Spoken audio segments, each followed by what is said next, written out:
এদিকে চাকুলিয়ায় বিডিও অফিসে তাণ্ডবের ঘটনা নিয়ে মুখ্য নির্বাচনী আধিকারিক তিনি বলছেন যে কাজ বাদ দিয়ে কোনো গাফিলতি হবে না। 2 থেকে 3 মাস হয়ে গেল রাজ্যে এসআইআর এর প্রক্রিয়া চলছে, চাকুলিয়ার ঘটনার তদন্ত হবে। সব কাজ চলছে এগ্রিডেশন দিক থেকে যাচ্ছে, কাজ দিকে চলছে। কাজ মধ্যে কোনো গাফিলতি হবে না। কাজ মধ্যে আমরা আজকে টেক আপ করেছি at the highest level of state government. আমরা চিফ সেক্রেটারির সঙ্গে টেক আপ করেছি, ডাইরেক্টর জেনারেল পুলিশ সঙ্গে টেক আপ করেছি। ল অ্যান্ড অর্ডার যে আছে স্টেট গভর্নমেন্ট দায়বদ্ধে আছে, ওরা বলছে আমরা সব অ্যারেঞ্জমেন্ট করবো for safety and security of all the persons who are involved in SIR. ওটা তো একটা স্পোরেডিক ইনসিডেন্ট আছে না, রোজকে তো হলো না। 2-3 মাস এসআইআর হয়ে গেছে, কাজ চলছে। একটা বিডিও অফিস হয়েছে যখন আছে, আমরা দেখবো তদন্ত চলছে। ইমিডিয়েট তো কেস রেজিস্টার হয়েছে, অ্যারেস্ট হয়েছে, সব হয়েছে, কাজ চলছে, আমরা দেখবো। এসআইআর এর শুনানির নামে হয়রানি করা হচ্ছে, এই অভিযোগে যেভাবে উত্তপ্ত হয়ে উঠল চাকুলিয়া, দফায় দফায় সেখানে বিক্ষোভ দেখানো হয়, ভাঙচুর চলে, এমনকি আগুন পর্যন্ত লাগিয়ে দেওয়া হয়। আর এই ঘটনা নিয়ে বিরোধীরা কি বলছেন শোনাবো। ভাঙচুর কোথায় হচ্ছে? চাকুলিয়াতে হচ্ছে, গতদিন হয়েছিল ফারাক্কাতে। এই দুই জায়গার আপনি যদি ডেমোগ্রাফি দেখেন, অর্থাৎ হিন্দু এবং মুসলিম শতাংশ দেখেন জনসংখ্যার, তাহলেই বুঝতে পারবেন কারণটা কি।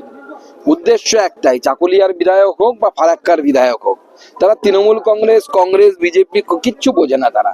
তাদের একটাই কাজ, বাংলাদেশ থেকে আসা মুসলিম অনুপ্রবেশকারীদেরকে নাগরিকত্ব দেওয়ার ব্যবস্থা করে পশ্চিমবঙ্গের ডেমোগ্রাফিকে পরিবর্তন করা এবং পশ্চিমবঙ্গকে আইএসআইএস এর পীঠস্থান তৈরি করা, ইসলামিক জঙ্গিবাদের পীঠস্থান তৈরি করা।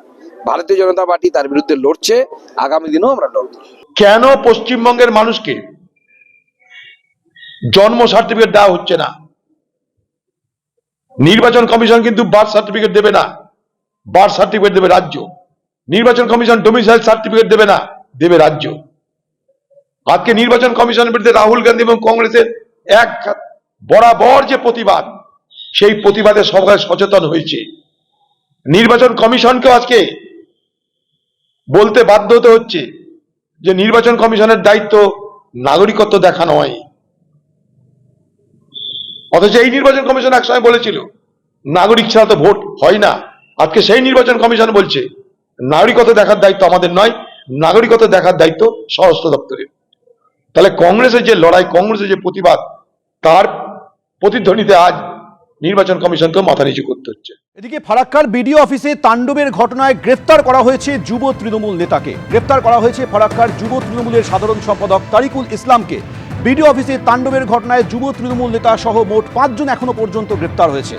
গতকাল তৃণমূল বিধায়ক মনিরুল ইসলামের উপস্থিতিতে তাণ্ডব চলে, যুব তৃণমূল নেতাকে আজ গ্রেফতার করা হয়। কিন্তু প্রশ্ন উঠছে, এফআইআর এ তৃণমূল বিধায়ককে কেন ছাড় দেওয়া হয়েছে? গতকাল তৃণমূল বিধায়কের সঙ্গে বিডিও অফিসে ঢুকে ভাঙচুর চালানো হয়, তাণ্ডব চলে। অনুগামীদের নিয়ে বিডিও অফিসে চড়া হন তৃণমূল বিধায়ক, কিন্তু তার নাম এফআইআর নেই কেন তা নিয়ে প্রশ্ন উঠছে।